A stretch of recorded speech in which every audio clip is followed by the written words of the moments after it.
one thing I did want to touch on, you talked about Roger and training with him, and there was something in my notes that I wasn't sure about, so I'd like for you to clarify or explain. I saw one of your trainers was Karl Anderson, and I'm not really sure if that's accurate, if it was something that happened later on. Could you explain what that's all about, if you know?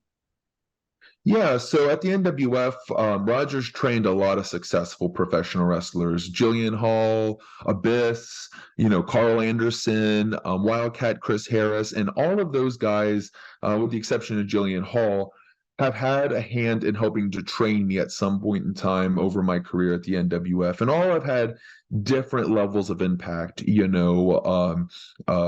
was the person that really spoke to me about the world outside of the Northern Wrestling Federation and what it meant to kind of get to that next level.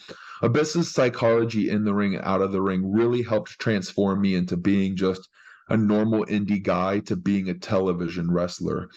Wildcat Chris Harris is in the same boat. His mind is second to none. And I'd put him up there with Abyss as one of those people that was a guiding light for me at the Northern Wrestling Federation. And Karl Anderson, I mentioned him specifically because without Chad's influence, I would most likely still be in Cincinnati, Ohio. Wow. And Chad and I have met a few times, and Chad's been grateful enough to take me out when he comes to town. But the thing with Chad is he called me one day and he said, "Hey, I know that things are going well for you at the NWF. I know that you're looking to be the world heavyweight champion here soon.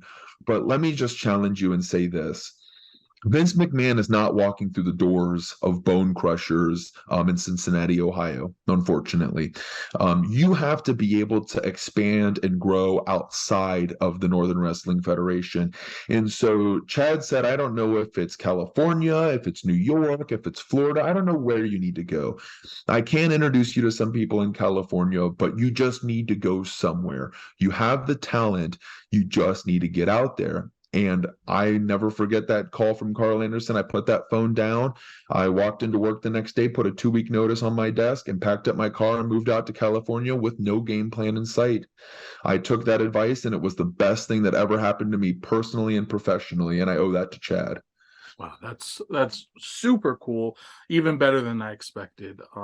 Great to hear, the influence from Karl Anderson, from Abyss, from Chris Harris, and just very Yeah. cool.